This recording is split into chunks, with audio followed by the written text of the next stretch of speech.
పల్నాడు జిల్లా నరసరావుపేట డీఎస్పీ నాగేశ్వరరావును చిలకలూరుపేటకు చెందిన నవతరం పార్టీ జాతీయ అధ్యక్షులు రావు సుబ్రహ్మణ్యం కలిశారు. గతంలో తమ పార్టీ కార్యాలయంపై దాడి, తనపై హత్యాయత్నం చేసిన కేసులో మాజీ మంత్రి విడుదల రజని పేరును ఎఫ్ఐఆర్లో చేర్చాలని సందర్భంగా ఆయన డిమాండ్ చేశారు. అధికారం అడ్డం పెట్టుకుని గత ప్రభుత్వంలో ఎఫ్ఐఆర్లో రజని పేరు లేకుండా చేశారని ఆరోపించారు. అప్పట్లో పోలీసులు తూతుమంత్రంగా ఎఫ్ఐఆర్ నమోదు చేశారని, తన దగ్గరున్నటువంటి ఆధారాలను నరసరావుపేట డీఎస్పీకి అందించినట్లు పేర్కొన్నారు.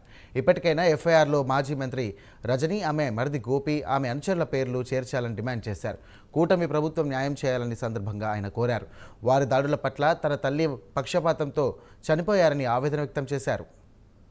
నా మీద హత్యాయత్నం చేసినటువంటి మాజీ మంత్రి విడుదల రజని, ఆవిడ మరిది విడుదల గోపి, అట్లాగనే వాళ్ళు ఇంకొక మరిది జర్మనీ రాము, అట్లాగనే ఇంకా అనేక మంది ఆమె పిఏలు, అనుచరులు సుమారు 100 మంది మా ఇంటి మీద దాడి చేసి గతంలో ఇప్పుడు నా మీద చాలాసార్లు హత్యాయత్నం చేసినటువంటి పరిస్థితి. దాని మీద అప్పటి ప్రభుత్వంలో కేసు నమోదైనప్పటికీ కూడా చట్టపరంగా ఎటువంటి చర్యలు తీసుకోలేదు. కనీసం ఒక్కళ్ళను కూడా పోలీస్ శాఖ అరెస్ట్ చేయలేదు. ఈ నేపథ్యంలో మరి పల్నాడు ఎస్పీ గారిని కలిసినటువంటి పరిస్థితుల్లో ఆయన నరసరావుపేట డిఎస్పీ గారిని కలవమని చెప్పారు. సాక్ష్యాధారాలన్నీ కూడా ఒక పెన్ డ్రైవ్లో కాపీ చేసి ఇవ్వమని చెప్పారు. పెన్ డ్రైవ్లో కాపీ చేసి అట్లాగనే మీరు చూడొచ్చు, ఇదిగోండి దాడి చేసినటువంటి ఫోటోని కూడా మీరు చూడొచ్చు.